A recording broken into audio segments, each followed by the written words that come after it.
jàppale askan wi TPTV suñu moomeel.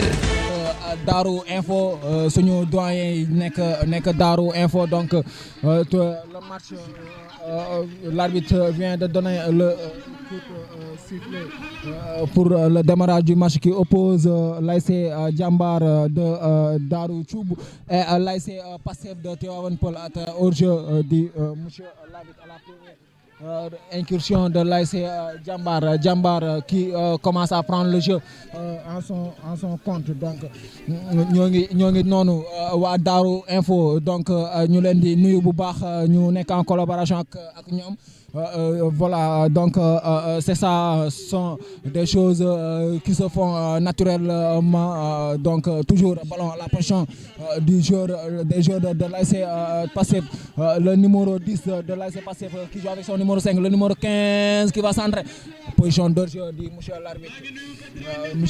l'arbitre qui lève son drapeau le référé numéro 1 donc assistant numéro 1 qui lève son drapeau, ça sera un jeu pour l'ASC Jambar. L'ASC Jambar vêtu du bleu et du blanc, l'ASC Pastef vêtu du vert et du blanc, donc ballon joué, ça long, ça sera une sortie de touche pour l'ASC Pastef de Tivaouane Peulh, touche exécutée par la latérale qui cherche son attaquant. Non, très belle protection du numéro 4 de l'ASC Jambar, ça sera une sortie de but pour l'ASC Jambar. Donc ça sera une sorte de but. Le gardien qui va chercher à jouer avec qui quel jeu toujours les équipes jouent position pour l'ASC Jambar qui cherche à changer de côté. Ça sera pour le latéral numéro 5 de Pastef qui essaie d'imposer le jeu. Ballon intercepté. Attention, le numéro 11 qui cherche à jouer en profondeur. Non, ça sera pour le portier de l'ASC Pastef. L'ASC Pastef dans leur moitié de terrain qui essaie de combiner entre eux. Les joueurs de Pastef. Attention, ils cherchent la large toujours avec l'expérimenté l'axe central qui joue avec son excentré toujours. Attention, ballon joué à l'arbitre dit avantage joué, possession vert et blanc. Pastef joue en retrait jusqu'à leur portier qui va chercher à jouer long. Oui, il a joué long pour son attaquant. Ballon amorti mais perdu. Ballon récupéré par les bleus et blancs. Ça sera une sortie de touche. Non, sur la TPTV. Le match que vous pouvez regarder sur la TPTV et sur notre chaîne YouTube TPTV. L'officiel aussi. On est avec Darou Info, une chaîne que vous pouvez regarder actuellement. On est, si je ne me trompe pas, on est en direct. Voilà, on est en direct sur les plateformes digitales. Attention, c'est une incursion de l'attaquant de l'ASC Jambar dans la surface qui joue en retrait avec son coéquipier. Ballon récupéré, mal joué même. C'était une mauvaise passe pour son coéquipier. Le joueur reste au sol. Attention, il récupère le numéro 2 de l'ASC Jambar. Écope d'un carton jaune pour un geste anti-jeu. Voilà, donc aussi un mot pour les supporters qui sont toujours debout derrière les grilles de protection. Aussi, il faudra essayer de trouver une solution par rapport à ça. C'est parce que ils ne peuvent pas payer le ticket d'entrée et rester debout tout au long du match aussi. Autant il y avait des tribunes, mais actuellement il y a pratiquement il y a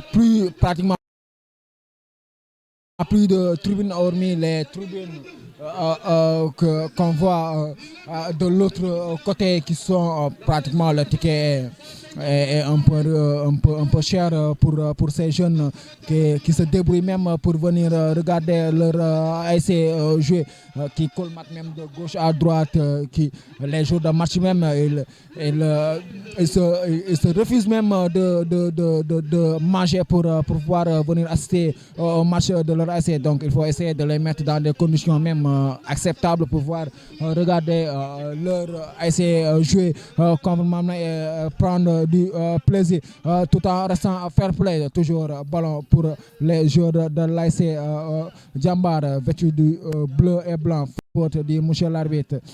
Ça sera un coup franc pour les joueurs de Jambar. Minute de jeu, toujours donc ballon joué rapidement et ça sera un long pour le numéro 14 qui va frapper. Attention, ça sera hors cadre. Qu'est-ce qu'il a fait pour pouvoir rater ça? Il était seul, la cage ouverte, le gardien avait seulement couvert de l'autre côté. Il avait laissé beaucoup de soins. Il fallait juste ajuster au premier poteau et marquer. Mais non, il a choisi de tirer fort et malheureusement ça a passé largement à côté du but de l'ASC Passif.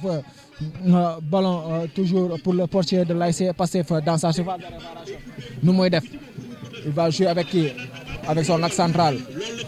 Il joue avec l'axe central, le numéro 3 qui lève la tête. Il va faire quoi? Il va jouer long pour son attaquant. Ça sera pour qui? Pour la défense de l'ASC Jambar. Toujours, mais qui perd la balle. Les joueurs de l'ASC Passif dans la surface, dégagés par la défense de Jambar qui garde la position. Attention, long et direct en profondeur. Attention pour belle couverture. La barre reste toujours en jeu, mais dégagé en touche par le numéro 5 de l'ASC. Passé vigilant à la passe de profondeur après la glissade du portier de l'ASC Passif. Faute sur le numéro 5 de l'ASC Passif. Le numéro 11 qui commet une faute sur le numéro 5 de l'ASC Passif. Donc nous avons dit doxal. Acha. Donc le parrain de la journée, c'est Ifaka qui est venu avec des jeux de maillot pour les ASC, aussi récompenser la zone qui sont en train de faire un excellent travail par rapport au développement de l'espoir communal. Donc c'est faute joué par l'expérimenté, le gaucher de l'ASC Passif, ballon dévié, le numéro 15 qui dévie pour qui? Non, ça sera renvoyé en touche par le numéro 5 de l'ASC Jambar. Toujours touche pour l'ASC Passif. L'ASC Passif, toujours possession, le numéro 14 qui joue avec qui? Attention, le ballon récupéré toujours dans la surface. Toujours le numéro 14 de l'ASC Jambar qui essaie le numéro 2 plutôt, qui joue avec le feu dans sa surface. Heureusement qu'il a récupéré une faute, mais ça pouvait être chaud si la balle était récupérée par les joueurs de l'ASC Passé. Mais toujours possession, l'ASC Jambar, le gardien vêtu d'un joli maillot orangé blanc, donc toujours possession, l'ASC Passif. Attention, il voulait jouer en profondeur, mais le ballon récupéré est mal dégagé même par la défense de l'ASC Passif, en pressing payant qui a fini par payer par l'ASC, le numéro 10 de l'ASC Passif. Touche pour l'ASC Jambar. Latéral qui joue long devant pour qui la défense renvoie de la tête, mais qui reste toujours à la position de l'ASC Jambar. Toujours ballon dans la moitié de terrain de l'ASC Passif qui garde la position. Ça sera une sortie de touche. Doyen, loo gisee day match bi. Bon, pour l'instant daal gars yi ñoom les équipes se cherchent quoi ba léegi, mais quand même on a vu tout à l'heure benn occasion boo xam ni bu am doole bu ASC Jambar am, mais j'ai remarqué que jour bi dafa mel ne ko vendage bal bi moi-même je me posais sax la question est-ce que dafa fekk bëggul dugal wala mu demee noonu mais bon comme c'est le début donc du match on suit parce que déjà les joueurs sont à un match donc de la finale mooy ce match ci donc match bi mën naa ne dafa am pression ak stress waaw mais nag xamal ne ñaari équipe dañoo daje woon waaw seen premier match ñoo daje woon Pastef gagné Jambar attention moom mooy loolu c'était à Malika loolu c'était à Malika c'est-à-dire donc mën naa ne équipe yi ñaar yi xamante nañ laale nañ ba pare bon on va dire revanche ou confirmation on verra on verra en tout cas nan seetaan rek en tout cas les jours daal ku si nekk yaa ngi jéem a gagner terrain bi ndànk-ndànk aucune équipe n'a dominé pour l'instant parce que soo xoolee affaire ki bal day jóge fii dem fee on va voir ce qui va waaw ba léegi mais tout simplement c'est parce que donc les équipes se cherchent et on verra après ok je laisse continuer. Attention, profondeur pour le numéro 14 de l'ASC Jambar. Ballon dégagé, une très belle défense du numéro 3 de l'ASC Pastef. Donc, doyen, il a été pertinent. Donc, nous sont des expérimentés du football. Sont des doyens qui sont de la vieille école. Donc, nous avons dit football avec terre. Nous avons beaucoup de gens qui ont été voir, nous avons dit que Machallah, donc corner joué pour l'ASC Jambar. Attention, le numéro 11 qui crochette, qui tire. Ça passe à côté dans le petit filet. Voilà, donc ballon joué toujours.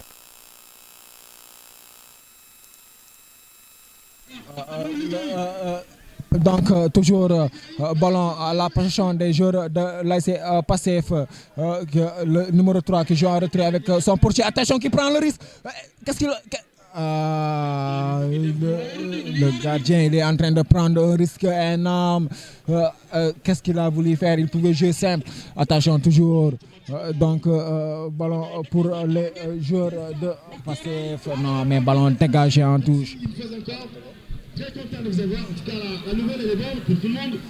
Mais sans oublier, franchement, on remercie le Tout-Puissant Allah, le Dieu des dieux, en tout cas, le Maître du monde, le Maître de l'univers, l'Omnipotent, l'Omniscient, d'accord, l'Omniscient.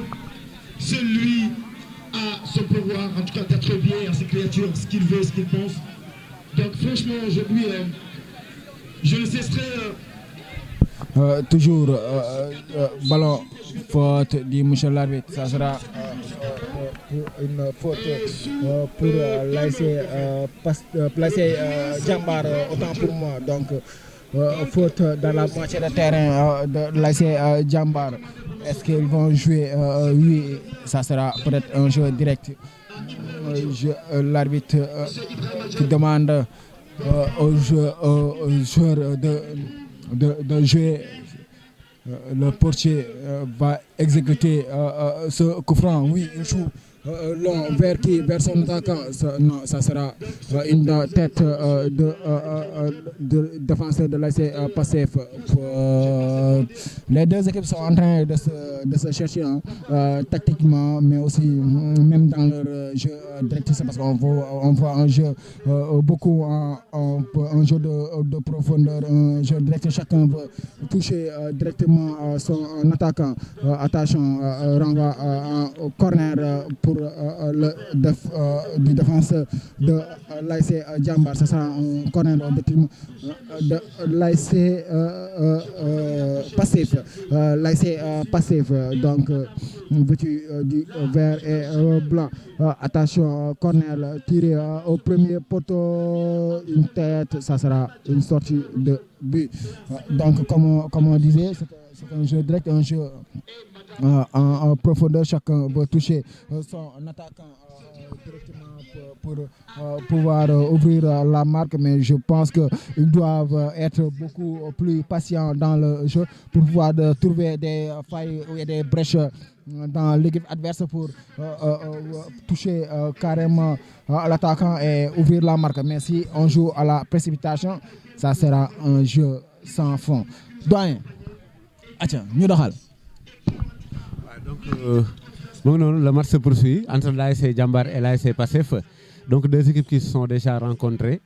c'est seen premier match ñuy fàttali leen donc l'ASC Pastef moo gagné woon par 2 buts à 1 hein papa c'était 2 buts à 1 donc déjà remontada moo amoon sax parce que déjà ASC Jambar moo njëkkoon dugal ASC Pastef ñëw égaliser ñëw remonter ko léegi nag bon les deux équipes se rencontrent comme ça en demi-finale donc les équipes se cherchent mais chaque fois dañuy gis ne les joueurs devant les buts dafa mel ne la précision ak efficacité bu ñu war a am devant les buts amaguñ ko te loolu ñoo ngi koy seetloo donc si waa ASC Jambar ñoo la ko gën a seetlu parce que fu mu nekk ñoom ñoo am ay occasion franche soo xoolee mais quand même pour je veux dire rendre effective ces occasions là dañuy am jafe-jafe concrétiser donc les occasions dañuy gis ne dañuy am jafe-jafe mais c'est le début donc d'un match qui est là on va suivre ñu xool na lay mujjee en tout cas donc le match se poursuit entre voilà une récupération donc de l'ASC Jambar le numéro 10 de l'ASC Jambar passe l'ASC Pastef récupère ñu xool nu ñuy dem le numéro 15 de l'ASC attention tir non cadré malheureusement donc TPTV ñu joxaat leen. Voilà donc notre doyen de la chaîne Darou donc le match c'est toujours 0-0 hein, première minute. Voilà on est à la 16e minute de jeu effectivement doyen toujours 0-0 possession pour l'ASC Jambar les bleus et blancs qui essaient de poser le jeu qui joue devant mais ça sera récupéré par le joueur de l'ASC Pastef. C'est une faute donc pour l'ASC Pastef Kofran dans leur pratiquement c'est dans leur but même qui joue direct c'est une poussette dit monsieur l'arbitre à côté de la ligne médiane à la moitié de terrain de l'ASC Jambar.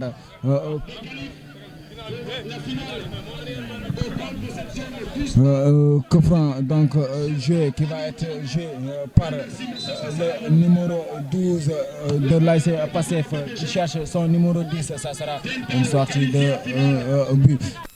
Donc le numéro 2 de l'ASC Pastef qui cherchait son attaque. Donc comme l'a dit tantôt doyen, on voit l'ASC Jambar qui se crée beaucoup d'occasions mais qui ont un problème de lucidité. Attention, on va suivre cette occasion. Qu'est-ce que ça va donner? Attention, le premier but de l'ASC Pastef, le numéro 15 qui ouvre le score à la 17e minute de jeu. Doyen ñu gis léegi nii ñi nga xam ne mooy Pastef jóg bi léegi score muy 1-0. waaw non xam lu xew fii moom mooy nekk déjà équipe foo demee ba tollu demi-finale man dama jàpp ne c'est-à-dire il faut être efficace et aussi tamit il faut être réaliste. Donc l'ASC Jambar a eu des occasions qui n'a pas concrétisé. L'ASC Pastef seen première occasion mu am dañoo gis ne ñu concrétiser ko donc lu mu gën a gaawee donc mu ngi noonu l'ASC Pastef pour l'instant mène par 1-0. Donc fi mu nekk nii on va voir donc ce que le match va produire et la réaction aussi dem de l'ASC Jambar na lay demee à la 17e minute ñoom ñu encaissé benn but ci équipe boo xam ne daf la gagné woon on va voir donc est-ce que ndax bii bi dina changer cours match bi wala ndax égalisation dina am wala yooyu on va voir donc ci cours match bi. Voilà, comme vous l'avez dit, on va attendre la réaction de l'ASC Jambar après avoir encaissé un but, on peut dire même matinal, c'est parce que 17e minute de jeu, c'est un peu matinal pour un match de demi-finale, mais pas plus matinal que le premier. Il faut remarquer que Pastef fu mu nekk nii mooy football actuellement ils ont la possession de balle donc comme vous l'avez dit. Possession seulement parce que mais dafa nekk ba pare lui faire aussi du bon football. Qui impose son jeu quoi. Donc faute dit monsieur l'arbitre comme l'a dit doyen Pastef qui commence à imposer son jeu donc porter plus. Aussi, on le voit, notre frère Moustapha portait plus. Donc, on est en train de voir faute pour l'ASC Pastef Kofran qui va être joué pour qui le numéro 15, le buteur. Non, ballon renvoyé, le numéro 15 qui essaie de jouer avec le numéro 10 dans la surface. Qu'est-ce qu'il va faire? Ça sera une faute pour les joueurs de l'ASC. de l'ASC Jambar. Donc, Portrait Plus, donc Moustapha, notre frère, le ménageur de Portrait Plus aussi, hein, donc un jeune à encourager aussi, Moustapha Ba, donc toujours Pastef qui ouvre la marque à la 17e minute de jeu. Ballon récupéré pour les joueurs de Pastef, attention, qui joue en profondeur, qui va centrer pour qui? Le numéro 15 qui, attention, il a tenté une reprise de bicyclette, on ne sait pas, là, Zlatan Ibrahimovic, mais ça a passé largement à côté. Attention, Pastef qui essaie d'imposer son jeu. Une domination. Donc depuis 16 minutes jusqu'à ce que donc Pastef marque donc son premier but, on a remarqué une nette domination donc de Pastef. Donc malgré donc d'avoir donc encaissé ce but-là, on a remarqué que les joueurs de l'ASC Jambar peinent à revenir. À réagir même pour pouvoir revenir au score. Donc toujours, mais elle garde la position dans l'entrejeu. Le numéro 2 qui cherche son attaquant, non, mais ballon intercepté et récupéré même. Attention, toujours, ballon dans la surface, le numéro 14, attention, ballon, le gardien qui dégage. C'était une malcompréhension. C'était mal compris avec son défenseur central, le gardien de but. Le Jambar aussi, on peut noter un problème de dernière passe. Hein. Le dernier choix pose problème. C'est parce que le numéro 2, on le voit à chaque fois, il est seul avec la balle libre de tout marquage, mais au lieu de faire le bon choix, il cherche à se compliquer la tâche tout seul. Donc, comme l'a dit Doyen tantôt, c'est toujours Pastef qui mène à la marque. Donc, on a un joueur de Pastef qui est au sol. Les joueurs de l'ASC Jambar essaient de se regrouper et d'essayer d'apporter quelques corrections par rapport à leur jeu. Je peux même dire ils vont chercher à apporter des corrections par rapport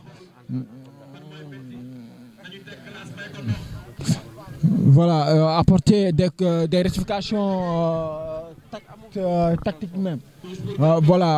Comme on vous le rappelle, c'est la TPTV, la chaîne qui vous allume, la chaîne leader communal, en collaboration avec Darou Info aussi, une chaîne qui est en train de faire son trou dans le média numérique aussi, que vous pouvez suivre sur YouTube aussi, sur Darou Info, aussi sur Facebook aussi en direct live sur Darou Info. Donc dem leen ngeen booster leen seetaan foofu noonu ngeen di like aussi tamit di commenter ngeen xam ne ngeen booster chaîne bi te ku fa dugg nañ leen may ay cœur. may leen ay cœur pour Darou Info, mais aussi sans oublier TPTV aussi diffuse sur Facebook et YouTube. Donc les matchs que vous pouvez revoir sur YouTube. Donc man match Darou Info bi Ibrahima match bi tey Darou Info laa koy seetaanaat Facebook. Waaw kay ñu ñëwaat donc loolu noonu dañ ko doon dugal rek, mais aussi une salutation à notre frère Moustapha Ba, Tafa Portrait Plus aussi, un jeune qui est en train de faire son trou dans numérique aussi. Tafa Ba, donc le jeu reprend pour l'ASC Jambar, un joli contrôle pour le numéro 12, le joueur de l'ASC Jambar, joué direct en profondeur pour son latéral qui rate son contrôle. Qu'est-ce qu'il voulait faire? Il a hésité même en train de contrôler avec le pied ou bien la tête. Tafa lii moom tam la ko doon tere.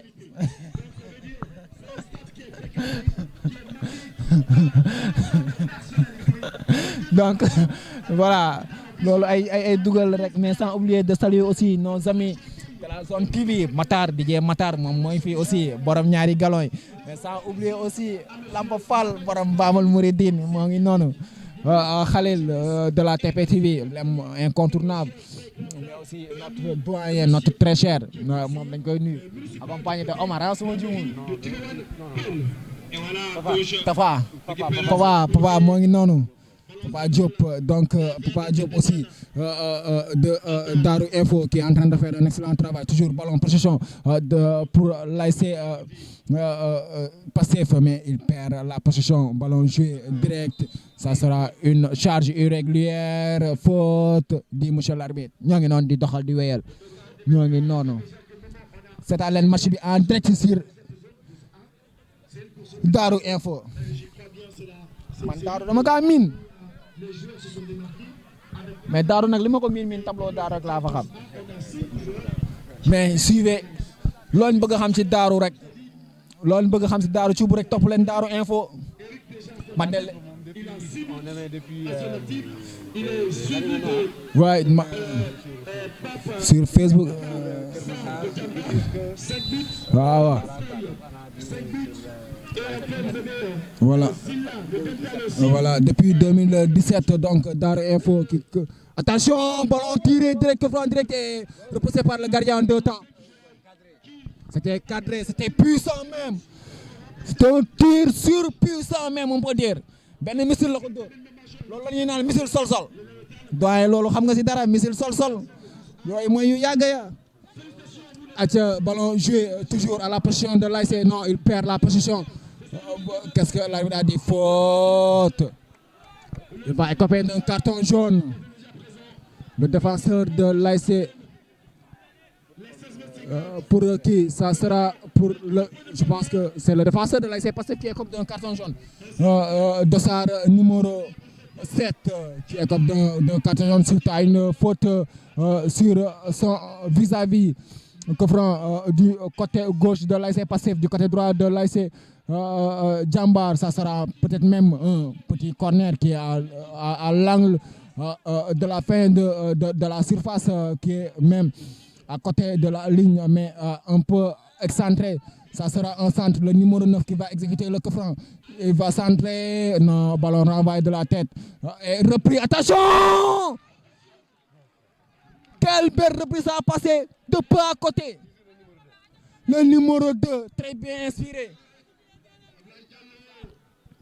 Le numéro 2, il a été inspiré même, il a tenté quelque chose d'extraordinaire. S'il avait marqué cela, on allait dire le but de la saison, doyen. Bobu dañ koy wax biu saison ba bobu mom jeexna. On a remarqué que en tout cas si ñaari tir yu mu def ni bon mu ngi essayer parce que xam nga à un certain moment su demee match demee toll fenn fi il faut essayer, c'est-à-dire il faut que donc des joueurs ñoo xam ne ñoom ñu génn donc du lot qui se yoo xam ne ñu qui se singularise et aussi tamit jël ay yenn initiative yi.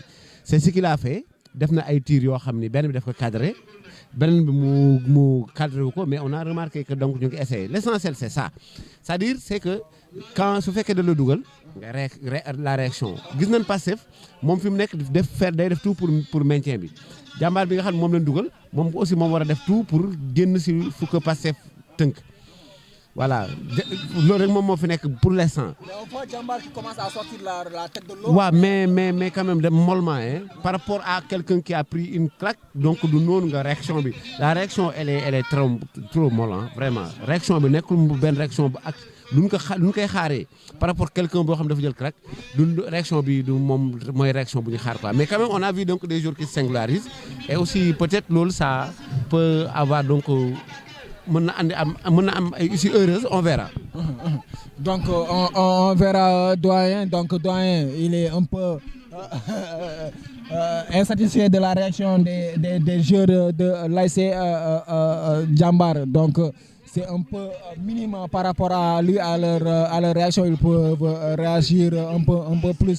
Donc mais toujours l'ASC Jambar qui obtient un coup franc qui l'ASC Jambar pour coup franc. Attention, rapidement joué. Le numéro 2 qui joue avec son numéro 1, ça sera une sortie de touche. Au lieu d'utiliser la vitesse, ils ont utilisé la précipitation. Donc, bon, une équipe comme l'ASC Jambar, c'est une équipe qui n'a que 2 ans.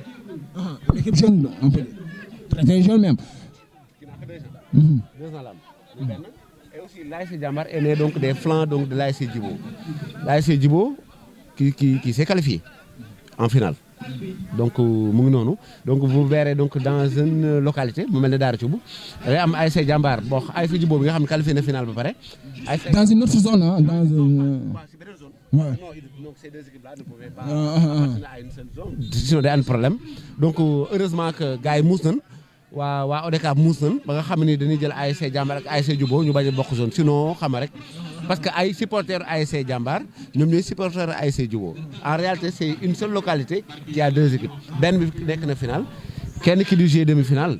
Donc maintenant les ASC poussent comme des champignons dans les quartiers maintenant. Mais non, mais c'est que Daara Thioub aussi tamit un village comme Daara Thioub mérite même d'avoir plus de 2 ASC parce que Daara Thioub vraiment foo xam ni y a plus donc d'une trentaine de mille donc de personnes qui vivent là-bas donc soo jëlee nga ne yow benn ASC rek du dox non parce que Daara Thioub déjà dafa nekk comme Niakoulrab qui a deux ASC nekk comme Tivaouane Peulh qui a plusieurs ASC donc c'est normal que Daara Thioub ay yeneen ASC juddu fa mais seulement kenn ki qualifié na final léegi yow loolu day nekk benn pression supplémentaire boo xam ni beneen équipe bi daf koy am comme ñoom ki nga xam ni ñoom mooy kii seen yaay moom qualifié na final doom ji aussi tamit muy jàmbaar day def tout pour qualifier léegi pression boobu di nekk ci ñoom mën na tënk joueurs yi ba nga xam ne suñu ñëwee devant les bi ñu jaxasoo mais il faut savoir que l'ASC Pastef nekkul ASC bu ndaw c'est important koo dajal mu dóor la benn yoon c'est-à-dire sooy dajawaat ak moom wow li la daloon waru la dalaat voilà il fallait bien apprendre donc de leurs erreurs bañ a surtout di rater ay occasions parce que leur seen premier match on avait vu que amoon na ay occasions yoo xam ni da ngay gis ne jour dañ koy vendager soo gisee donc première minute yi ñoom ay occasions ñu koy am te duñ ko concrétiser loolu day am problème mais nag on suit donc. Sur le corner joué mais ballon c'était mal joué. Le corner c'était mal exécuté donc doyen on a vu aussi la contribution pertinente qu'il a apporté aussi faire l'historique des ASC de Daara Thioub aussi on peut dire même maintenant les jeunes ASC commencent à faire le trou on voit des ASC très jeunes mais qui commencent à titiller les autres 2 ans d'existence accéder à la demi-finale c'est pas donné à n'importe qui. Donc c'est à féliciter hein. On va essayer de voir est-ce qu'ils vont s'arrêter là ou bien est-ce qu'ils vont aller rejoindre l'ASC Mère qui est l'ASC Djibo qualifié en finale une finale qui va l'opposer à l'ASC Darou Salam ici de Darou Salam c'était Darou Salam aussi une finale aussi où on aura la collaboration de TPT et Darou Info aussi pour cette finale avec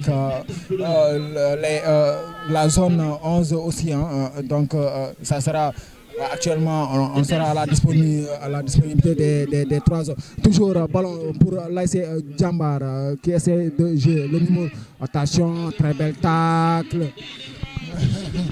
bonne défense du latéral de l'ASC Pastef touche pour l'ASC Jambar touche toujours. Ça sera une autre 1-0 toujours le jeu est en cours toujours 1-0 on est à la 33e minute de jeu l'ASC Pastef qui mène à la marque depuis la 17e minute de jeu but marqué par le numéro 15 donc le jeu reprend le jeu continue fait son cours toujours possession Pastef le numéro 15 le buteur qui joue avec son numéro 10 le numéro 10 qui rejoue avec le numéro 15 ça sera une sorte de touche attention en tout cas jouer dit monsieur l'arbitre toujours possession là c'est Jambar jouer faute l'arbitre revient à la faute joueur à terre donc on est à la 34e minute de jeu un joueur de Pastef est au sol donc carton donc les joueurs commencent à s'énerver hein. Les joueurs de Pastef commencent ils sont en train de s'expliquer avec l'arbitre donc on voit le doyen le numéro 2 qui essaie de calmer les nerfs le jeu de Pastef reste toujours au sol. Le numéro 10 qui écope d'un carton jaune pour un geste anti-sportif. Donc on doit être beaucoup plus fair play. Il doit savoir qu'il a écopé d'un carton jaune.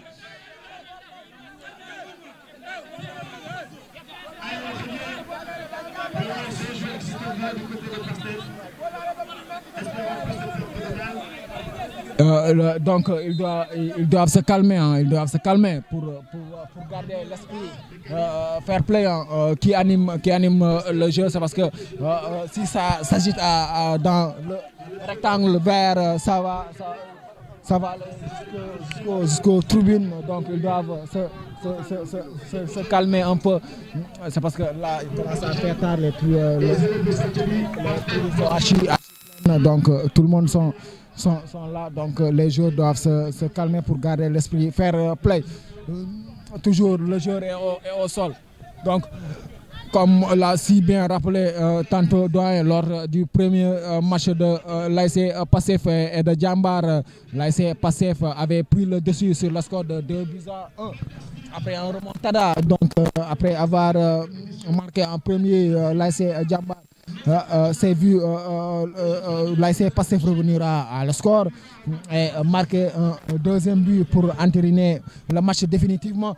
Aujourd'hui en demi-finale, on voit l'ASC Pastef qui mène à la marque depuis la 17e minute de jeu. Est-ce que ça va se passer comme la fois dernière? L'ASC Djambar va dire que bon, la fois dernière on avait marqué en premier et l'ASC Pastef était revenu.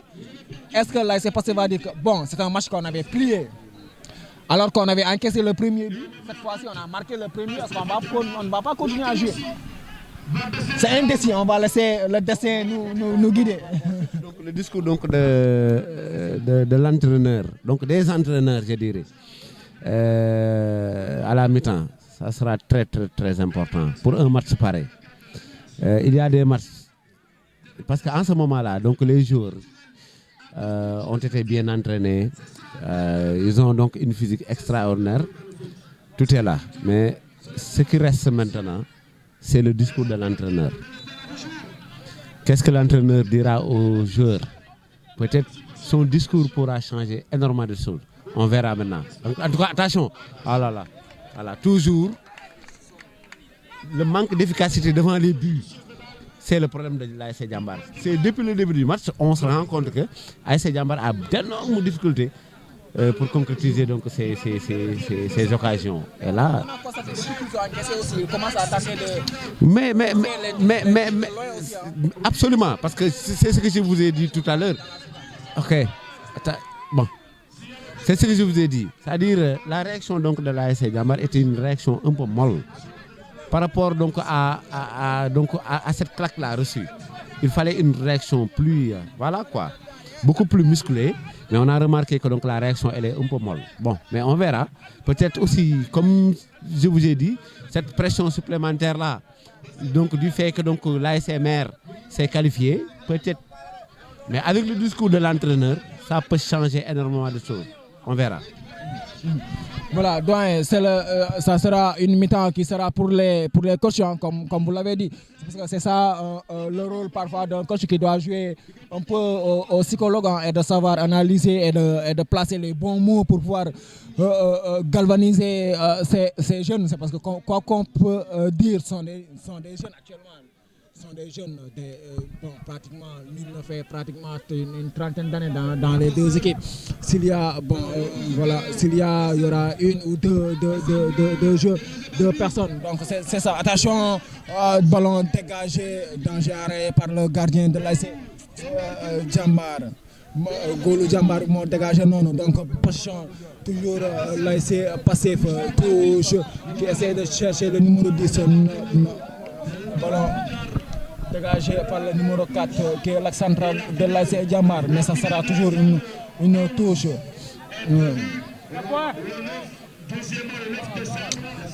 Donc ballon qui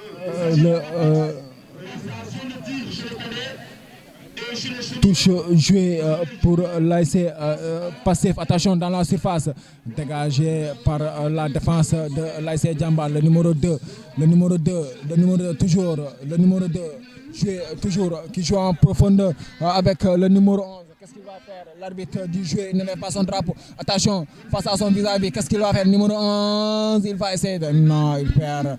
C'est un mauvais choix, toujours. Mais toujours, possession pour l'ASC Jambar. Faute.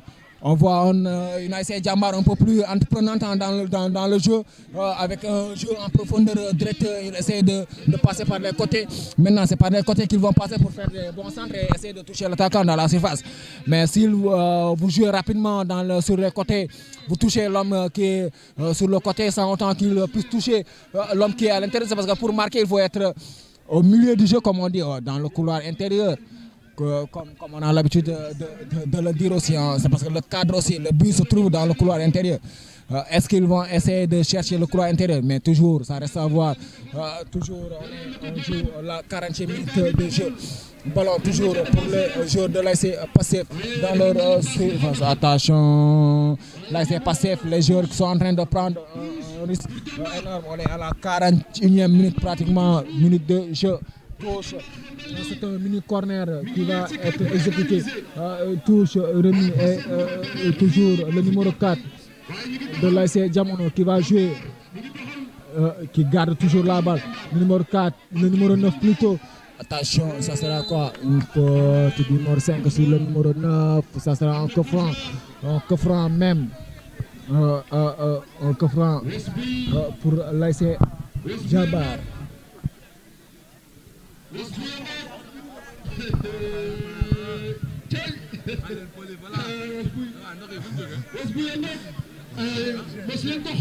Sponsor officiel.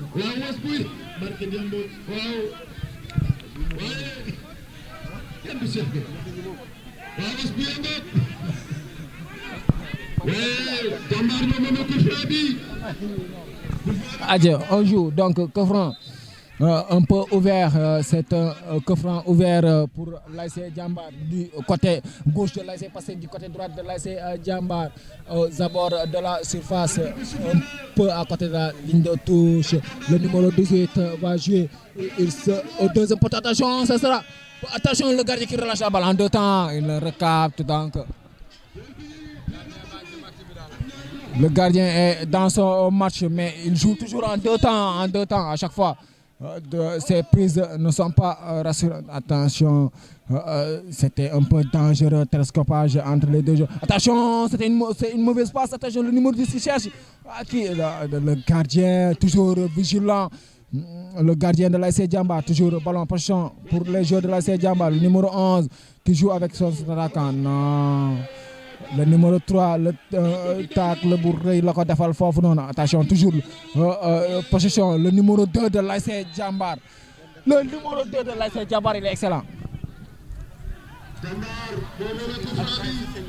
Oui, il se singularise. Il est en train de sortir du lot. Hein. Voilà, le numéro 2. Attention. Donc, il faut se calmer, pratiquement, on est à quelques minutes de la fin du temps réglementaire. Gardien. Donc le gardien, on est loin même de la fin du match, donc il peut se calmer, mais aussi on voit, il essaie de calmer. Oui, c'est le capitaine aussi. Hein. Il essaie de calmer ses poulains, donc aussi les motiver toujours.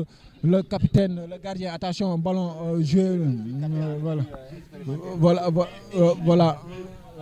Le gardien de but. Mais ça se voit, même dans ses sorties. Il fait des sorties rassurantes. Il joue comme un libéraux. Hein. C'est parce qu'on voit pratiquement tous les joueurs de l'ASC Jambar sont dans la moitié de terrain de l'ASC Pastef. Lui, il a quitté sa surface pour aller même à côté de la ligne médiane. Le numéro 2 toujours de l'ASC Jambar qui obtient un corner. Le numéro 2 de l'ASC Jambar. Ñoo ngi noonu corner la.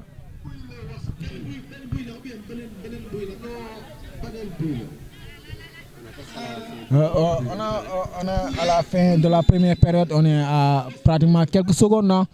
Attention, corner, attention, ballon repris par les joueurs de Jambar dans la surface. Qu'est-ce qu'il va faire? Il a essayé de... Ça sera une touche... on a remarqué de passer. Et qui ne prend pas de risque. Hein. C'est une défense qui ne prend pas de risque. Donc c'est ça, mais aussi on voit Jambar qui essaie de pousser pour revenir à la marque avant la fin de la première période. Je disais mollement, même maintenant, ça commence à... de mollement, je dis passablement ou bien donc assez bien. En tout cas, on a remarqué donc, une présence dans la zone dans le camp adverse, en tout cas. Voilà. En tout cas, donc Jambar, ça sera un corner qui sera joué par le joueur de Jambar. Voilà, ça sera un corner sortant, ballon renvoyé de la tête. Fin de la première période. Donc, fin de la première période, on voit l'ASC Pastef qui mène toujours à la marque. Mais à quelques minutes de la fin, on a vu Jambar qui est en train de revenir, comme le nom l'indique. Jambar le pour mener à match. Bon, comme vous l'avez dit. Donc, en tout cas, on a remarqué que match, bon, c'est un très bon match d'abord. Mais aussi, avec le football, que ça soit un très bon match. Malgré que aussi ASC Jambar gis na ne jël nañ benn claque claque bu xaw a métti bon mooy juste à la 17e minute après une occasion boo xam ne am nañ ko occasion bu am njëriñ léegi nag yooyu su amee le plus souvent donc la réaction de l'équipe dafa am solo léegi nag pour la deuxième mi-temps on va voir ce que les entraîneurs vont dire aux joueurs donc de l'une donc des équipes wala beneen côté bi on va voir le discours des entraîneurs. C'est très très très important. C'est ça qui va déterminer le discours. Effectivement, parce que donc les joueurs ont été très bien entraînés. Donc je veux dire, physiquement, ils ont été très bien entraînés. Ce qui reste maintenant, c'est donc le discours. On va voir. Donc c'est que... Ok, c'est bon. Ok, merci beaucoup. On va voir maintenant donc le discours donc des entraîneurs. Ce que les entraîneurs vont dire. Et là, on verra. En tout cas, on a remarqué donc un très bon match. Donc, ben première mi-temps bo xamné bu am solo entre donc l'ASC Jambar ak l'ASC Pastef bi nga xamné c'était rencontre donc c'était des équipes qui s'étaient rencontrées. C'est un premier match ASC Pastef gagné won par 2-1. Légui nak ñëw nañ ci demi-finale moy ñaari équipe yo xam ñom ñep def nañ ay mbir yu am solo c'est-à-dire ku nekk wane nga sa jàmbarte ku nekk wane nga sa Pastef ñoom ñaar ñëpp ba ñu dajewaat encore donc si demi-finale on va voir maintenant demi-finale nu muy demee en tout cas premier mi-temps bi gis nañ ne ASC Pastef moo mën a gum par 1-0 à la 17e minute juste à la fin donc de la première période gis nañ ASC Jambar ñoom ñuy jéem a def yenn effort yi pour gagner waat du terrain gën a saxal seen bopp donc si camp ASC Pastef yi mais nag ASC Pastef dañoo remarqué ne dañoo am benn défense bu am doole défense boo xam ne aussi défense bu efficace donc ñun moom du côté donc de Darou Info on va couper ba deuxième mi-temps bi léegi nag ñu bàyyi leen ak micro bi yéen vous continuez donc c'est-à-dire waa TPTV ñoom dañuy continuer ñun on coupe man damay couper donc waa TPTV ñoom dañuy continuer reportage donc waa TPTV aussi tamit dañuy couper ba deuxième mi-temps gars yi noppaleeku tuuti parce que aussi am na solo aussi jërëjëf. TPTV télé askan wi TPTV sunu moomeel.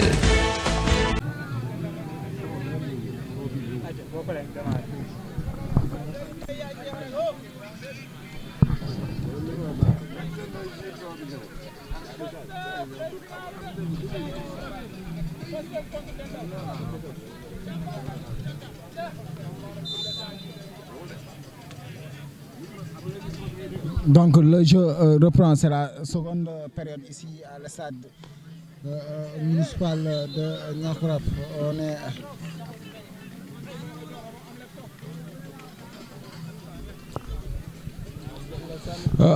voilà, l'arbitre vient de donner le coup d'envoi de cette seconde période. Le match qui oppose toujours le match qui oppose à l'ASC Pastef vêtu du vert et blanc et l'ASC Jambar du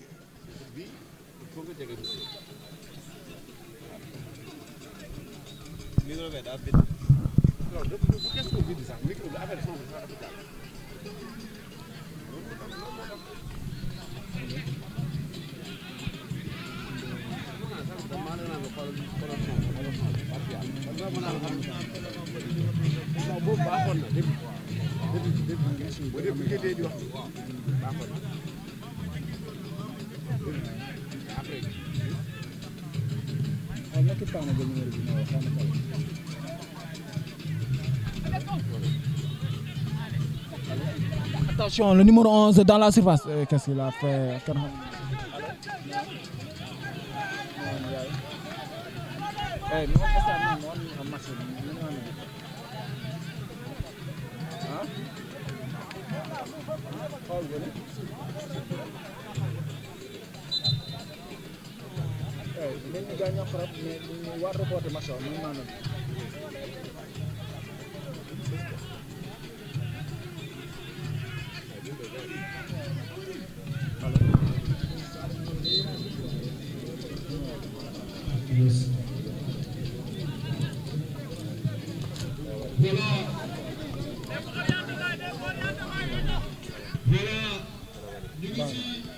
Deuxième mi-temps bi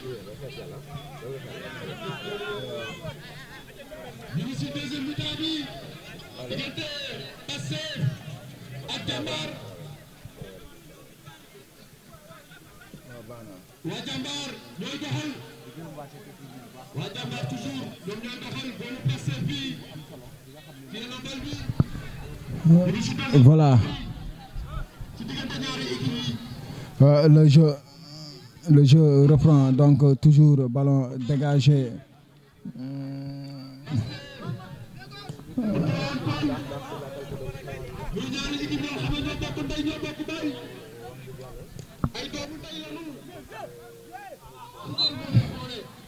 Donc le jeu toujours faute pour l'ASC voilà, donc on peut dire le match même que vous pouvez suivre en direct pour de l'ASC. Donc faute pour l'ASC Jambar, faute pour l'ASC Jambar. Le numéro 9 de l'ASC Jambar, qu'est-ce qu'il va faire? Le numéro, non, il joue direct. Attention, le numéro 10 de l'ASC Pastef, attention, il joue pour le numéro 9, attention, ballon joué dans la surface, c'était ballon joué pour l'ASC l'ASC hors-jeu du monsieur l'arbitre, donc mu demee noonu. Donc on remercie nos collègues de Darou Info avec qui on a collaboré lors de la première période, donc Darou Info, donc toujours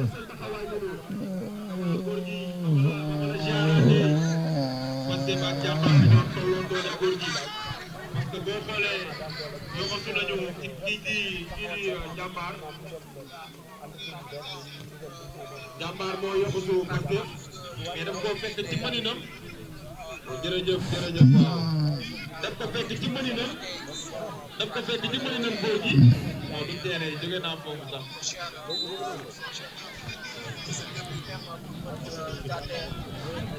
donc ballon toujours qu'est-ce qu'a dit l'arbitre?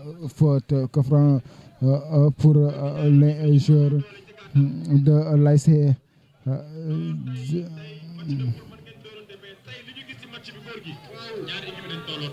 ñaari équipe yi ci diggante Jambar ak Pastef dafa mel ni seen doole ñoo xaw tolloo waaye xam naa ni daal ñaari équipe yi Donc toujours l'ASC Pastef qui mène à la marque ñoo ngi fii nii si stade bu Niakhou Rap donc ñoo ngi gis noonu l'ASC Dental moo qualifié tey fi nga xam ne mooy final moom mi nga xam ne dafa dóor ki nga xam ne mooy ASC Natangué ñaari bal ci benn toujours waa jàmbaar ñooy doxal noonu ñoo ngi doxal numéro 11 bi mu centré ballon bi mëkk na ko mu sori lool mais yàggut l'ASC toujours attention contre lu muy demee noonu le numéro 15 de l'ASC Pastef lu muy def 3 contre 2 lay doon day essayer dóor ballon contré il pouvait jouer avec son coéquipier mais il a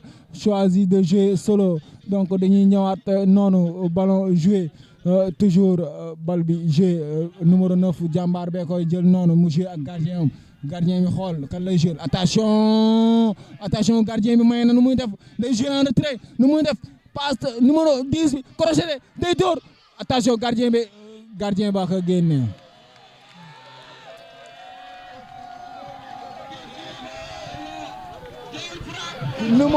numéro 10 bi daa crocheté waaj ba waaj génne sat ba dafa jàll dem yoonam nee na ko foo jëm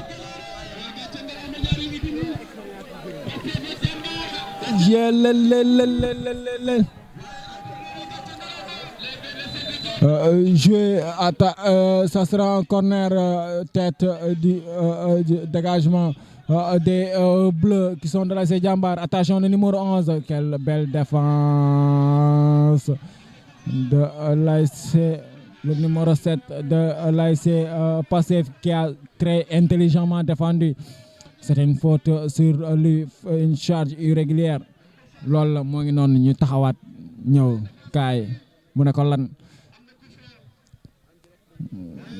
ko Franc moo ngi noonu. On salue nos amis de la Darou Info ñoom tamit ñoo ngi foofu noonu.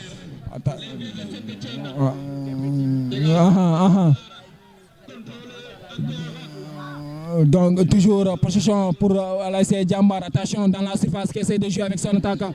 Ballon tête est dégagé en touche par la défense de l'ASC Pastef. Toujours l'ASC Jambar. Attention, le numéro 14 tête est contré, dégagé même. Ça reste toujours, le danger reste présent. Attention, ça sera en terre, largement à côté du début. Dafa jàll fële. Ibrahima loolu mooy sori na dëkk ba. Bii mooy dëkk ba. Attention, ballon toujours joué, ballon possession pour les joueurs de l'ASC Pastef moo ngi noonu ñoo ngi doxal di woyal di doxal ñoo ngi koy doxal waa Pastef a ngi bennal am Ndiaye joxal Diop numéro 14 ba waraat na numéro 16 ba numéro 16 bu muy wër mooy doon wër numéro attaquant waaye léegi day am lal day def faute ci moom loolooy ko Franc te doon wër numéro 9 bi mais Pastef yor nañ jeu bu caay jeu bu gaaw benn ñaar rek ñu daw.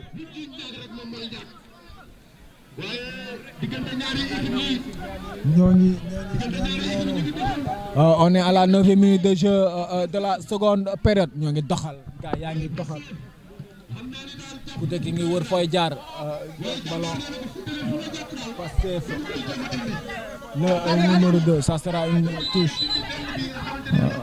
arbitre bi nee na ci ginnaaw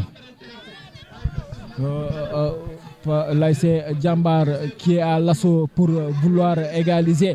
L'ASC Pastef a dit niet, vous ne allez pas passer là pour égaliser. Donc comme xale yi naan dañuy naan fii dëgër na waa Pastef nee naan këng fii dëgër na këng loolu mooy xale la Ibrahima waaw kay mais toujours Jambar est-ce qu'il va faire c'est un mauvais choix une mauvaise passe mais ballon récupéré rapidement pour les joueurs de Jambar aussi ça sera une sortie de touche pour l'ASC Jambar toujours l'ASC Jambar toujours dans la zone de l'ASC Pastef pratiquement tous les joueurs de l'ASC Jambar ont franchi la ligne médiane ils ont campé dans la zone de l'ASC Pastef toujours l'ASC Pastef ça sera une sorte de but changement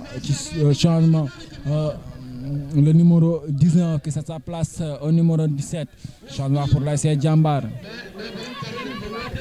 Le numéro 19 qui cède sa place au numéro 17. C'est qui?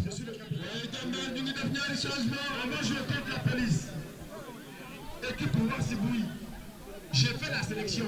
Tcherno, t'as vu comment tu as joué, les gars? J'ai un changement défense. Mais comme un ensemble, il va jouer à voir. Alors, c'est ce que vous avez dit, il va jouer mieux.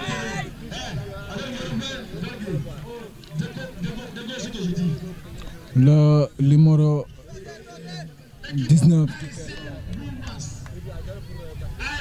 Le numéro 17 qui fait son entrée.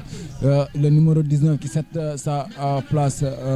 Donc, on a bon, un autre changement effectué pour l'ASC Jambar, toujours. Voilà, donc doyen aussi qu'on salue de Darou Info aussi.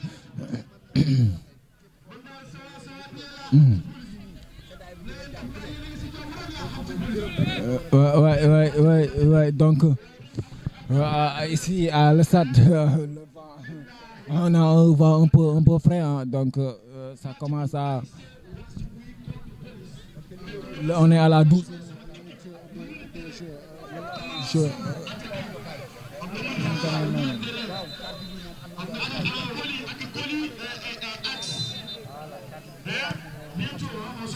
C'est une charge irrégulière même. On fait appel aux hommes de la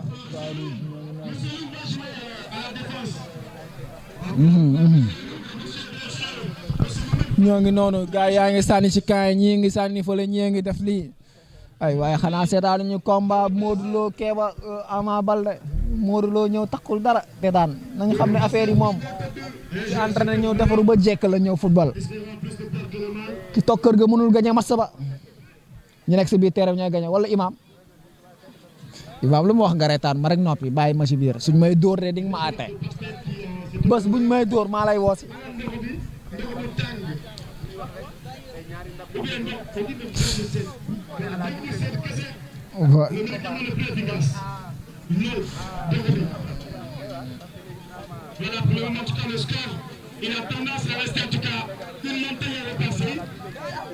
donc ballon joué pour les joueurs de Pastef, le numéro 15 qui essaie de se défaire de son vis-à-vis, le numéro 10 aussi, le numéro 10, attention, le numéro 10 qui déborde, est-ce qu'il va centrer? Non, c'est un tacle du défenseur du l'ASC Jambar, il a fait un joli tacle, hein. Donc toujours l'ASC Jambar pour le gardien qui joue loin, très même loin devant, qui cherche l'attaquant. Ça sera une tête et qui récupère la faute, la défense. On voit une défense rugueuse de l'ASC Pastef. Il défend très bien. Le doyen, le numéro 2.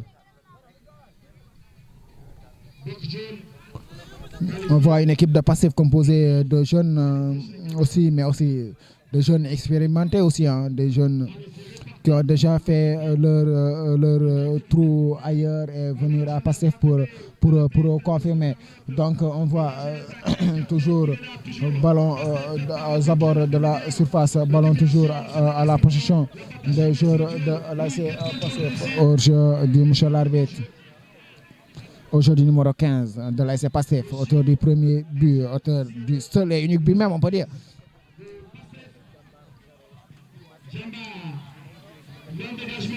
Ballon joué. noonu Jambar moo am touche moo ngi noonu sànni na ko jox na ko bëggoon na ko joxaat waaye kooku daa glissé nee na ko dafa glissé dafa Ibrahima lu ñuy wax ay glissé si olof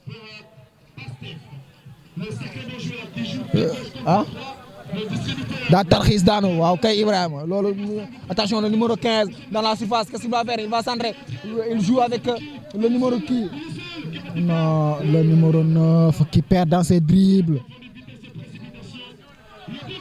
Attention, le numéro 3, ballon récupéré toujours par le joueur de l'ASC Pastef, le numéro 16.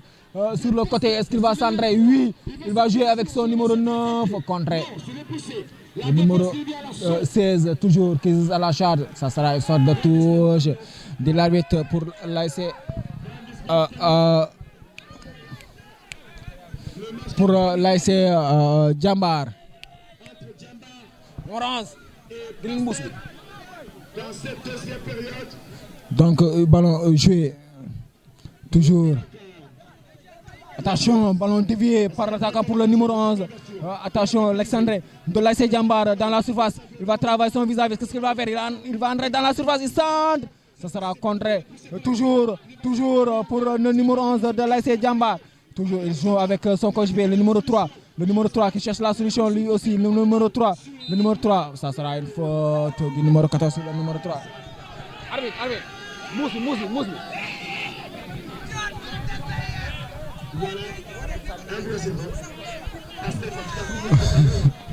Voilà, donc ñoo ngi noonu mais aussi tamit bu ñu fàtte arbitre yi ak ñoo mën a sañse même si match bi donc coup franc pour l'ASC Jambar. Un coucou aux arbitres, aux officiels donc, qui sont en train aussi de faire leur match correct. Donc, on entend les supporters de Jambar aussi qui sont en train de pousser leur joueur qui sera exécuté par le numéro. Ça sera direct. Oui, qui a un coup franc sur le mur. Attention, il change carrément de côté. Le numéro 12. Ça, il a contrôlé avec la main. Il a dit qu'il a contrôlé avec la main.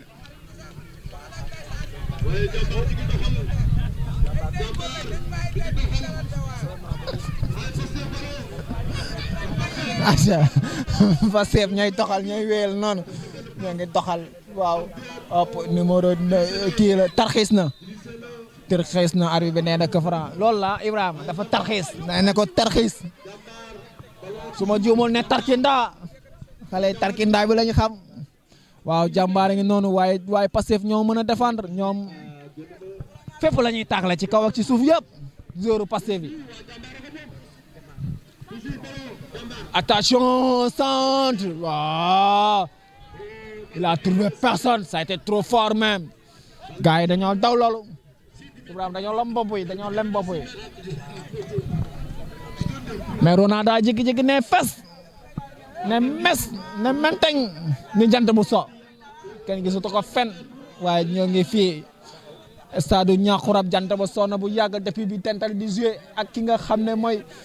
Attention, loolu luppe war na ko waaye dabuwaat na le numéro 3 amorti passe loolu à la Zidane la amorti.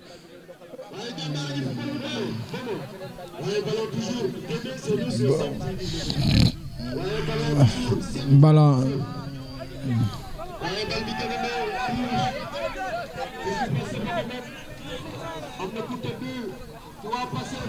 Pastef waaw kay ñoom moom touche bi. Pastef ko moom donc là c'est une sorte de touche l'arbitre qui demande au joueur de jouer.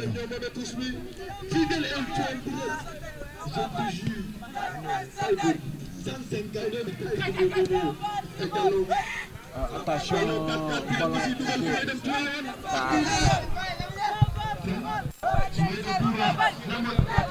ballon.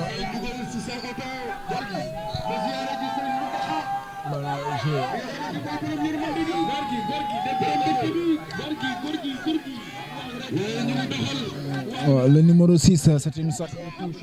On est à la 20e minute de jeu pour toujours Pastef qui mène à la marque. Ça sera un corner pour l'ASC Pastef. Un faux sonore représentant des supporters de Jambar.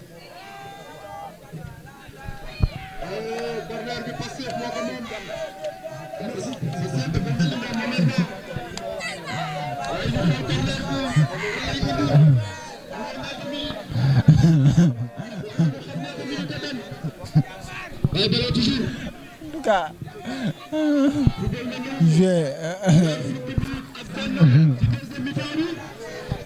voilà, donc juste pour la zone 11, ils vont jouer leur finale le 9 décembre, Inch'Allah, ici à l'estade municipal de Niakou Rap.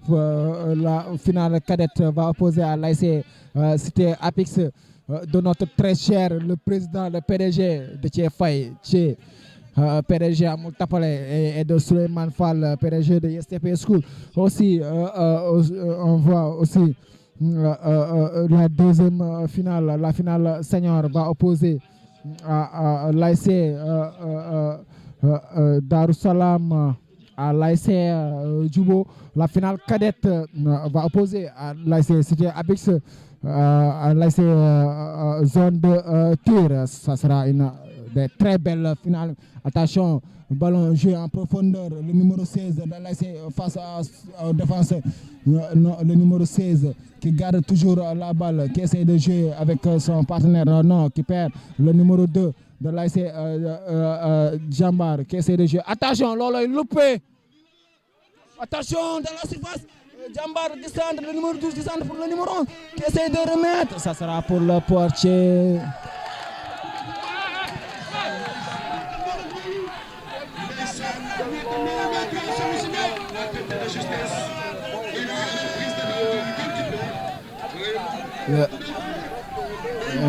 Le portier, tout à l'heure on a vu un jeune homme très sur l'air du jeu, donc c'est ça, loolu nawetaan bokk ci mais dañ ko ci bool. Attention, ballon Pastef, le numéro 15 dans la surface, Peter, ça passe largement à côté. Le jeu va à 100 à l'heure d'une surface à une autre en jeu direct. Kokoy Tafa mën nañ football, Kokoy Tafa portrait plus Tafa, Kokoy Tafa portrait plus, Tafa portrait plus moo ngi noonu. Pastef ñoo ngi koy wër, ñoo ngi koy wër. Ballon joué. Massa.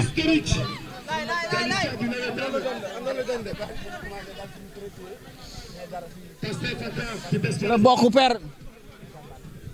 Ballon joué. Toujours.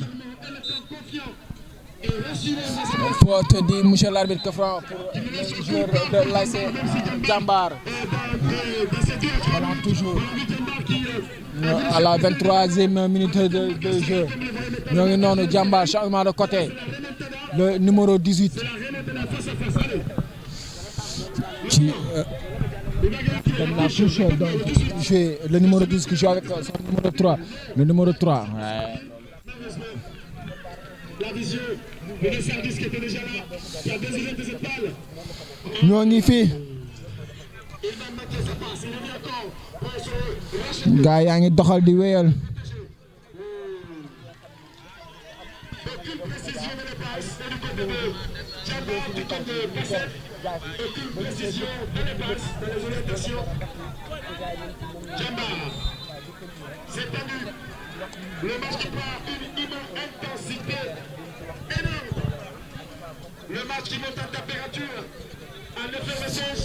Gaa yaa ngi doxal noonu touche wala que franc loolu noonu pour ASC Pastef, ASC Jambar ñoo nekk noonu yor ko franc ba joueur ba dóor na ko, dem na gardien ba moo koy jàpp, nee na ko ñeex jàpp, ñu continuer jouer. Nee na ko nañu neex jouer, nañu taxawaat jouer waat, nañu fubalaat. Faute. Ça sera coup franc indirect.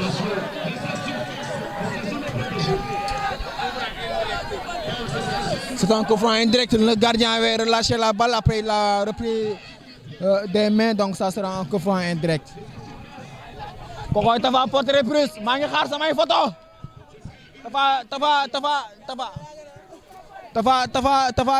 Tafa may ñu fii, jël ñu fii. Tafa ñoo ngi fii TP TV. Ibrahima nag waaw kay. On est à la TP TV.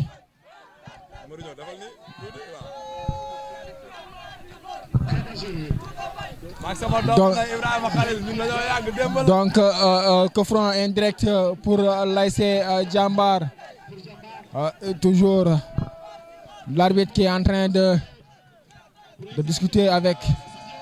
Attention, il y a quelqu'un qui prend un carton.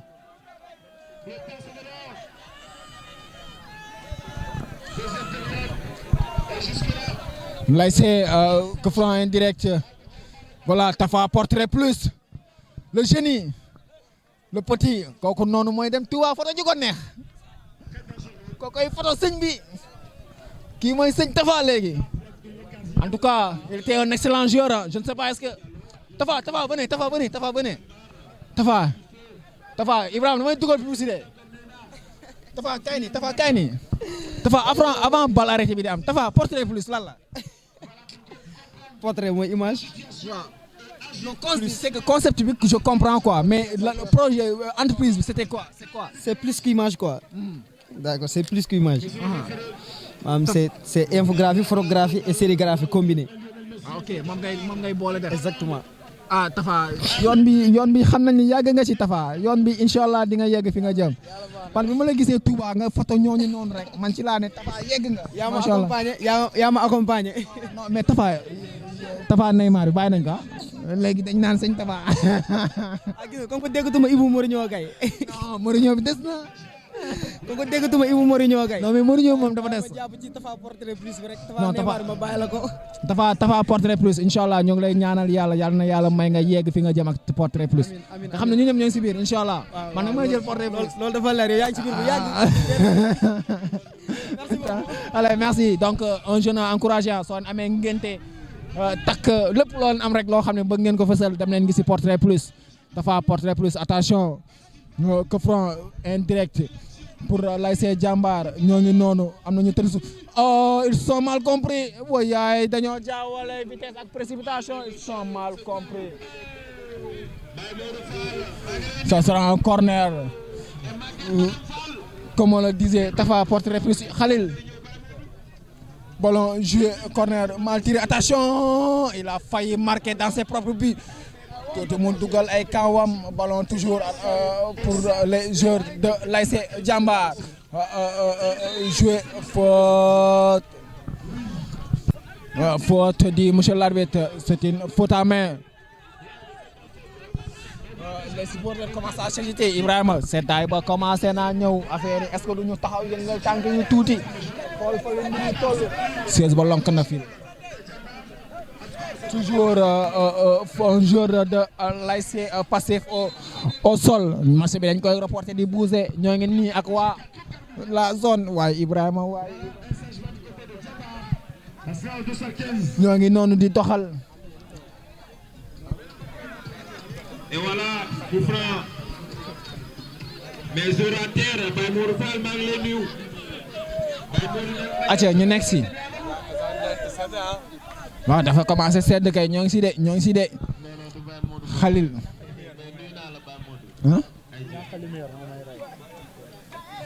Khalil à la cadrage moom moo mën a cadré Khalil loo cadré wul baaxut. ñoo ngi nii di doxal. joueur yaa ngi doxal. ñoo ngi noonu médecin glace bu Pastef médecin glace loo yor benn doon ñu glace ak benn parfum loolu ngay fajee nit ñi ñoo ngi doxal di wéyal loolu ci la bokk. waaw c'est waaw wax lañ ci supporter attention coup franc joué tiré direct ça passe à côté. ñoo ngi noonu mais fii nii stade Niakhouра boobu sedd na xanaa fii nekkul comme Santiago Bernabéu da ngay toog rek affaire yi di ñëw mais joxuñu couverture joxuñu dara àll bon ni nawetaan ñoo ngi ci. ñoo ngi noonu on est à la 30e minute de jeu Ibrahima nañ muñ rek seddaay bi metti na waaye nañ ko muñ rek ba ñu jóge fi ñu muñ rek ba yàlla jëlee ñu fi seddaay ba metti na. waaye nañ ko muñ rek. Voilà donc ñoo ngi noonu ay changement mooy am kan mooy génn kan mooy dugg numéro 9 bee génn kontaanul waaye ko si mi nee na ko nga kontaan nga ñàkk kontaan man bii laay wut yaltu ñoo ngi noonu di joué ñoo ngi doxal Pastef fa ngi doxal noonu joué nañ numéro 15 ba arbitre ba nee na bal ba génn na touche nee na ko su weesoo rëdd bu weex boobu noonu mooy génn na kon kaay leen jàmbaara moom day doxal da koy touche mu touche ko kan joueur Pastef la ko touche waaye jàmbaar nee nañ bal bi du yàgg seen tànk dañ koy jëlaat ñu fubalaat kaay nee na ko ñëwal acca c'est une sortie de touche la possession pour l'ASC Pastef numéro 6 ba jël na temps yëpp nee na ko kan la touche na ko numéro 14 la numéro 14 moo ngi wër fu muy jaar nee na ko touche arbitre ba nee na moom jàmbaar moomoo tegal bal ba numéro 6 ba Pastef mooy touchaat encore touche na ko kan kooku noonu numéro 9 ba mais numéro 4 jàmbaar da koy jël wut ku muy passe na ko kooku dégagé nee na ko fi jox na ko numéro 2 qui essaie de dévier non c'était un peu compliqué la déviation mais ñoo ngi fi ba tey mooy acca fo gaa yaa ngi laajte bal ba niir na nee na mi ngi teg ni Rona def la bal ba def kenn gisatu ko taxaw nañ ñoo ngi xaar tuuti la Voilà, notre international attaquant Nicolas Jackson, il totalise plus de cartons jaunes que de buts marqués. Voilà, et il dit il est fier de ça parce que Nicolas Jackson, d'accord. Voilà, si on comptabilise les cartons jaunes qu'il a pu couper, en tout cas en première ligue anglaise, on va additionner plus de 40 cartons jaunes. C'est le jeu le plus familier des cartons jaunes. Ballon renvoyé en touche par le numéro 10 de l'ASC Pastef Ibrahima Zeur bi ñaari pompon la def numéro 10 Pastef bi ñaari pompon la def ballon joué pour le numéro 5 ballon toujours à la position des joueurs de l'ASC Jàmbaar waaye waa Pastef ñoom seen défense a ngi taxaw nee nañ jaddaaral mel na ay portier dara du fi romb tànk yoroo kat taxi ñoo ngi noonu fii naa nañ ko ñoo ngi noonu di football interception du joueur de l'ASC Pastef mais Jàmbaar a ngi yor noonu arbitre ba nee na lan la touche la wala coup franc arbitre lan la dis de nee na bal ba daa daw lu gaaw teg leen ko ngeen footballaat ñoo ngi noonu di football kaay leen am nañuy gaa yaa ngi joué ñoo ngi doxal di demal gaa yi waa Jàmbaar a ngi noonu di wut jëm ci kanam bal bi dañ koy nangu wala duñ ko nangu dañ koy waa jël nañ joué nañ le numéro 17 voulait jouer avec le numéro 11 non c'est mal joué waaw Matar waaw aca inchallah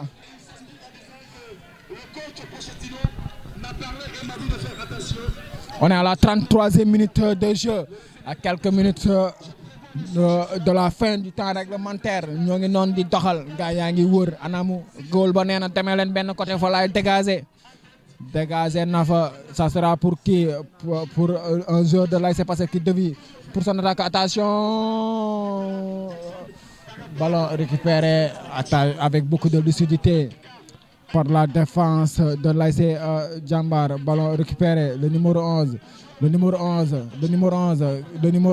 toujours qui essaie de jouer avec son numéro 15 mais ballon récupéré hors-jeu arrive ba nee na hors-jeu la ñoo ngi noonu waaye tey seddaay bi sedd na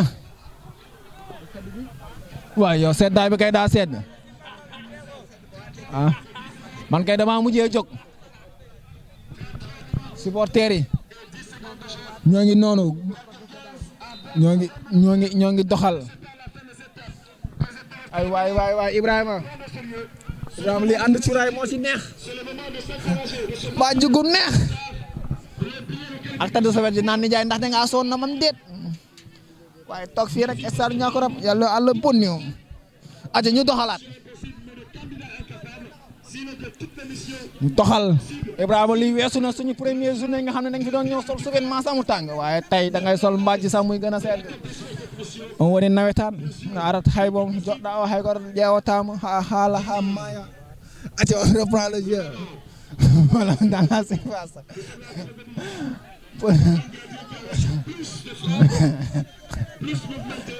xaalat xam may ndem u xabe totalement on reprend ballon pour c'est une sortie de but pour l'ASC Pastef le gardien va exécuter la balle moo ngi noonu mu dégager ca kanam noonu kan lay wut waaw ci bopp joueur ASC Jàmbaar la dal nee na ko waaw kaay damay dégager waat mu dellu fa àll ba fële na la ci yéen nee na du fa sori attention numéro 2 ba joué na ak kan pour qui pour le numéro 15 de la surface waaw ce sera pour le gardien de but de l'ASC Pastef nee na ko kaay fii gardien de but bi tey moo nekk si matcham moo tey lu muy def yëpp lépp lu mu def moom moo ko tey moo ci matcham ñoo ngi doxal bu Jàmbaar téye na numéro 2 ba wër na ko jox na ko ñoo ngi wut numéro 12 ba waaye déedéet latéral ba soog a dugg da kaa tàllal ak bopp bi da kaa mbëkk mu compte wee jàll su nekkoon làmb ñu ne da kaa wee la bal ba kon ay waay nee na ko kaay numéro 13 bi nee na ko maa ngi soog a dugg ca ban ba laa jóge te ba ñëw tàggle ba mu sori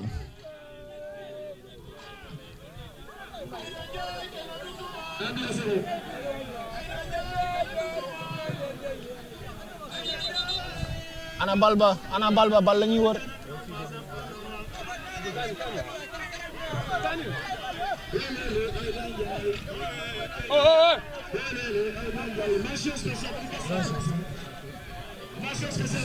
ñoo ngi si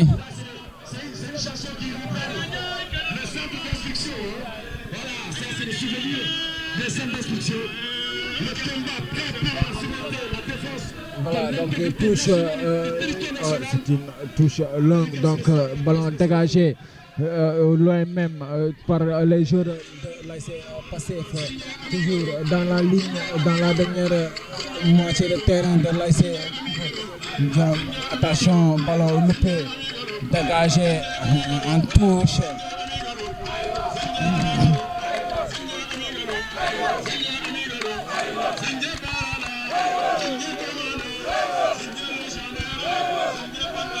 donc touche toujours pour l'ASC Jàmbaar attention ballon jeu ballon pour l'ASC Jàmbaar attention capté par le gardien de Pastef il est en train de faire son match on est à la 37e minute de jeu Ibrahima war nga mën a dajale say bagage match ba li sa des bëreetul suñu demul série kay acca ñoo ngi si gardien ba dégagé na sa kanam numéro 15 ba jéem na dévier pour numéro 9 ba mooy wër numéro 15 ba ndey dégagement arbitre nee na que franc jeu dangereux numéro 15 ba attention amoon na carton jaune mbaa du jëlaat amuloon waaw voilà donc ñoo ngi noonu ñoo ngi si ba tey di doxal ñoo ngi noonu di doxal góol bay jël bal bi nee na dem leen yéen ñëpp ngeen dugg si camp ñuuxu si camp waa Pastef ñoo ngi dugg acca góol ba dégagé na dem na ca kanam dóor na ko franc ba waaye numéro 7 Pastef day mbëkk mu delluwaat attention est-ce que doon contre attaque non Jàmbaar défenseur ba dégagé na ko tey na dem ci biti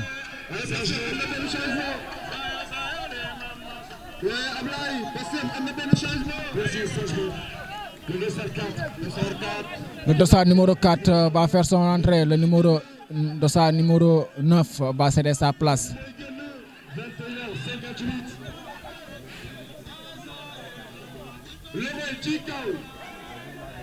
il cède sa place et son brassard de capitaine le cède au doyen qui a fait les beaux jours de l'ASC Darou Salam 1 de Tivaouane Peulh l'expérimenté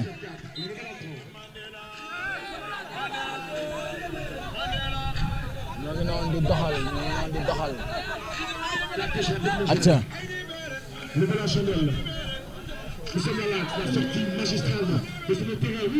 le numéro 14 qui essaie de dévier pour son attaquant. Non, ballon intercepté et renvoyé loin. Attention, Jàmbaar qui commence à insister dans la zone adverse. Toujours, bal ba génn na touche acca non on est à la 40e minute de jeu ñu joué touche l'ASC Jambar qui prépare un autre changement ça sera une sorte de touche pour l'ASC noonu la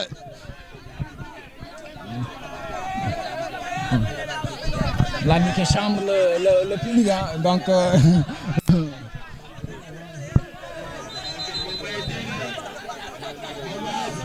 le numéro 5 qui cède sa place numéro 6 ay waay ñi may woon nañu xam ne maa ngi en direct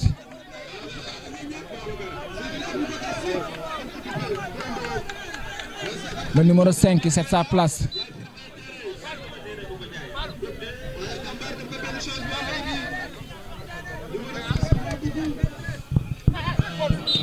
faute à main ah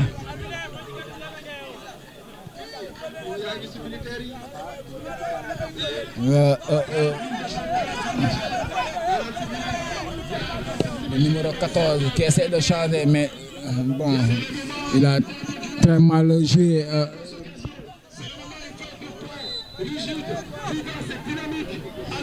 ballon rapidement joué toujours à la position des joueurs de l'ASC Pastef le numéro 4 ak benn coup de sombrero bu rafet la teg boobu passe boobu noonu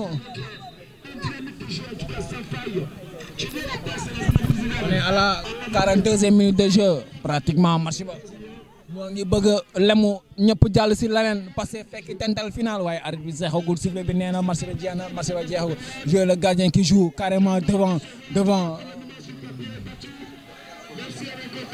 faute dit monsieur l'arbitre une charge irrégulière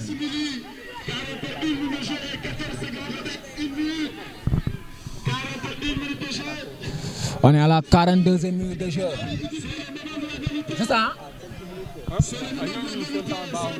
on est à la 42e minute 42e pratiquement 43e minute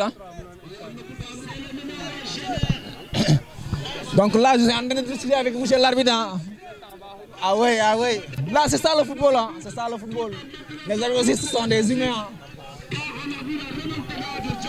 tey man may waxtaan ak arbitre xam naa ne su ko faal déggee dina ma ne lu yéeme la mais sans oublier un big respect à la zone 12 aussi je vais commencer par le président qui est monsieur Diaouné Paline Diaouné sans aussi en passant par Cheikh Sow qui est le SG de la zone le SA attention dans la surface là c'est passé attention c'est le centre mais ça a passé carrément ballon récupéré donc ñu doon ñëw rek ci nga xam ne le numéro 10 de l'ASC Pastef qui récupère attention le numéro 10 qu'est-ce qu'il va faire ñu ngi si bool si bokkul aussi mon ami Mor Mbaye qui est le SA de la zone sans oublier aussi le chargé de la finance aussi monsieur Badji moo ngi noonu Badji ngi noonu aussi tamit Ibrahima Sarr ki nga xam ne mooy El Hadj kooku sama nit la El Hadj aussi tamit fàttewuñ ko mais aussi président CQRP Cheikh Sow moom tamit mu nekk doyen ci nga xam ne mooy ci nawetaan donc mu nekk noonu waa zone 12 xam naa ni si ñi ma fàtte rek ngeen baal ma mais nuyu naa ñëpp ziar naa ñëpp kontaan naa si ñëpp aussi ci partenariat bi mais aussi saluer tous les membres de la TPTV ñoo ngi noonu les membres de la TPTV sans autant oublier aussi ki nga xam ne mooy DJ Alou à chaque fois il est avec nous aujourd'hui je l'ai pas vu je ne sais pas où est-ce qu'il est moom xaw ma tey fa la nekk mais aussi tamit ci ay kaddu rek njaal aussi tamit suñu nijaay ki nga xam ne mooy Moussa Ngone ñëpp xamoon nañ ñu menoon ci ASC Dental ki nga xam ne tey moom yàlla jël na ko fi moom Moussa Ngone donc yàlla jëlee ko fi ñu koy ñaanal yàlla suuf oyof si koom aussi tamit njabootam yàlla teg ci ñoom loxo di tamit di masaw sama bàjjen bi rek mu nekk bàjjen ju baax si man macha allah koo xam ne bëgg na ma trop sama bàjjen boobu numéro 3 numéro 2 de l'ASC Jambar et Cap carton rouge. Attention dans la série. Wow, quelle parade du gardien. Je dis monsieur l'arbitre. En tout cas, c'était une très belle parade. Non, ils sont braves hein, les joueurs de l'ASC Jambar. Donc pour dama fàtte di nuyu sama yaay ji ki nga xam ne dama ko sonal bu ko te boole ma ak dara kooku ay Koura Dia kooku soo leen déggee Xalil Koura moom la sama yaay jooju noonu dama ko mës a fàtte donc di ko ñaanal yàlla may ko gudd fan. Attention petit pont joli petit pont ci taati la ko yàlla yi la ko jaarale mu jàll. Attention ballon possession Pastef toujours le numéro 16 toujours avec hors-jeu di monsieur l'arbitre donc di ziar ñëpp di bëgg ñëpp donc ñooñu on est à la 46e minute de jeu match ba jeex na beneen match la ñuy waxate kay waaye bii moom jeex na ñu jaar si leneen ñooy fa attention dernière occasion pour attention ballon il a sauvé un but même. Il a sauvé un buffet.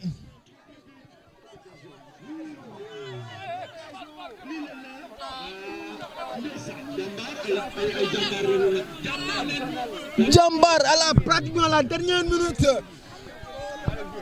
Le défenseur de l'ASC Pastef va sauver la balle sur la ligne. Attention, ça sera peut-être une dernière occasion. Non, ça sera capté par le gardien de l'ASC Pastef. C'était un sauvetage héroïque, hein, on peut dire.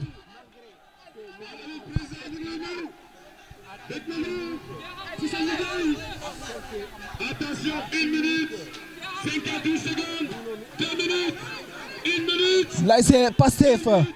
Attention, là, c'est qui joue avec le numéro 4. Le numéro 4 qui essaye de... Attention, ça passe à côté. 30 secondes de jeu pratiquement. C'est déjà plié. Ça sera la dernière balle. Le numéro 12, le ballon récupéré, le numéro 4 de l'ASC Pastef. Est-ce qu'ils vont tenter à marquer le deuxième but? Qu'est-ce qu'ils vont faire? Non, la dernière balle, ça sera la dernière balle, le dernier renvoi. Attention, ballon toujours à la position des joueurs de Jambar qui change carrément de côté. Ballon dégagé de la tête. Touche. Ballon centré, ça sera une sorte de touche, peut-être la dernière balle. Match ba pratiquement jeex na. Arbitre ils ont dépassé déjà le temps additionnel. Ils ont dépassé le temps additionnel. Attention, si Pastef prend un but, le temps est déjà écoulé. Attention dans la surface, c'est fini, c'est dégagé. Arbitre ba nee na jeex na. Match ba tas na. Pastef va jouer la finale contre l'ASC Dental. Pastef qui gagne 1-0. Ana ki ma waxoon 1-0. Gars, merci beaucoup.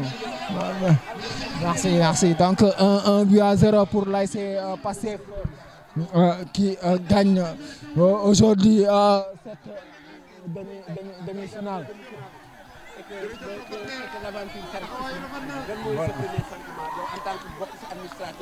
Donc c'est ça.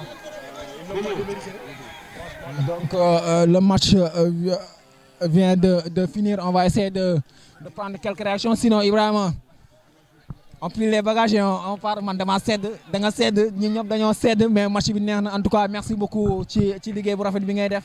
Macha Allah Ibrahima léegi bi caméraman man duma wax sax borom kaay jël béya ma bañ jëlum.